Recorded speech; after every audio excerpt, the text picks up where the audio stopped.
بسم اللہ الرحمن الرحیم۔ السلام علیکم ناظرین، آصف ٹی وی پر خوش آمدید۔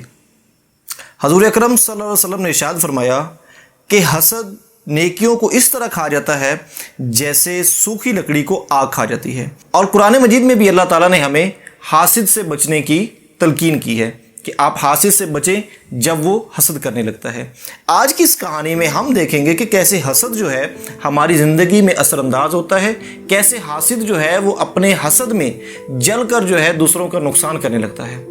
آج کی یہ ویڈیو ایک درزی کے گرد گھومے گی، جو درزی اپنے گھمنڈ کی وجہ سے لوگوں کو دلوں میں نفرت پیدا کرتا ہے، اور جب اس کا رقیب آتا ہے تو کیسے حسد کی آگ میں جلتا ہے۔ انگریز ناول نگار ولیم پین کہتا ہے کہ حاسد دوسروں کے لیے تکلیف لیکن اپنے لیے عذاب ہوتا ہے، جبکہ لاپ ڈی ویگا کہتا ہے کہ انسان کے لیے محبت سے بڑھ کر کوئی بڑا تحفہ نہیں اور حسد سے زیادہ کوئی بڑی سزا نہیں۔ ایسا ہی ایک درزی تھا، اپنے علاقے میں اس کی مہارت کی بڑی دھوم تھی، وہ بڑی نفاست کے ساتھ کپڑے سیتا تھا۔ جو شخص بھی اس سے ایک دفعہ کپڑے سلوا لیتا وہ اس کے گن گانے لگتا۔ گاؤں کے لوگ اس کے پاس کپڑے سلوانے صرف اس کی مہارت کی وجہ سے نہیں آتے تھے بلکہ مجبوری سے آتے تھے، کیونکہ آس پاس کوئی دوسرا درزی نہیں تھا۔ درزی کو جب لوگوں کی مجبوری کا علم ہوا تو وقت کے ساتھ ساتھ اس کے تیور بدلنے لگے، اس نے اپنی اجرت بڑھا لی۔ گاؤں والوں نے خاموشی سے اس کو تسلیم کر لیا کیونکہ اس کے علاوہ دوسرا آپشن بھی تو نہیں تھا۔ رفتہ رفتہ درزی کے دماغ کو نشہ چڑھنے لگا، اس کے لہجے میں بھی تلخی آتی گئی اور وہ فرعون بن گیا۔ گاؤں والے مجبور تھے اور وہ ان کی مجبوری کو اچھی طرح کیش کرا رہا تھا۔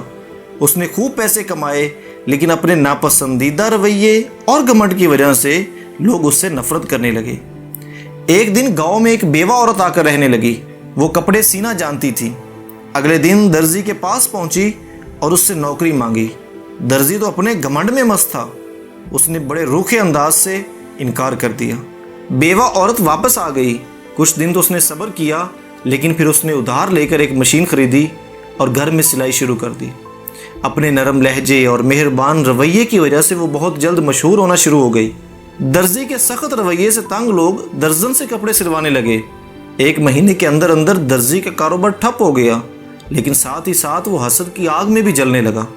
وہ ہر وقت اپنے حریف کو ٹھکانے لگانے کے منصوبے سوچنے لگا، اور پھر ایک رات غصے سے پاگل ہو کر وہ گھر سے نکلا اور درزن کی دکان پر پیٹرول چھڑک کر اس نے آگ لگا دی۔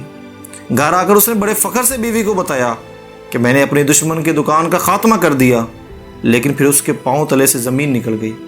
جب اس کی بیوی نے انکشاف کیا کہ وہ دکان تو ہماری تھی، سسکیاں لیتے ہوئے بولی، مجھ سے تمہاری ابتر حالت دیکھی نہیں جا رہی تھی، اس لیے میں بیوہ درزن کے پاس گئی اور اس سے کہا کہ مجھ سے منہ مانگی رقم لے لو لیکن اپنی دکان مجھے دے دو، ہمارا سودا طے ہو گیا۔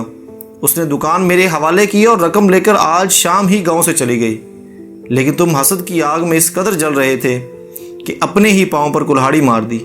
پہلے والی دکان ویسے بھی نہیں چل رہی تھی، اب نئی دکان کو بھی جلا ڈالا۔ جی تو ناظرین، آج کی اس ویڈیو میں ہم نے دیکھا کہ کیسے حسد سے انسان اپنا ہی نقصان کرتا ہے، کسی اور کا نقصان تو شاید وہ بعد میں کرے لیکن اس عذاب، اس بدلے کی جو آگ ہوتی ہے اس سے وہ اپنا نقصان کرتا ہے، اس آگ میں وہ خود جلتا ہے جیسے اس نے اپنی دکان جلا ڈالی۔ ایسی بہت سی کہانیاں ہم آپ کے پاس لے کر آتے رہیں گے، ایسی بہت سی سٹوریز، ایسی بہت سی کہانیاں جس میں ہمارے لیے بہت سے سب اسباق ہوں گے، بہت سی موٹیویشن ہمیں ملے گی اور زندگی گزارنے کے طریقے ہمیں ملیں گے۔ اگر آپ نے اس چینل کو سبسکرائب نہیں کیا تو سبسکرائب بٹن دبائیں۔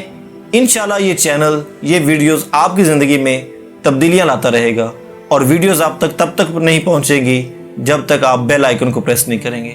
انشاءاللہ ہم کسی اور ویڈیو کے ساتھ آپ کے ساتھ پھر سے حاضر ہوں گے، تب تک اجازت دیجیے، دعاؤں میں یاد رکھیے گا۔ اللہ حافظ۔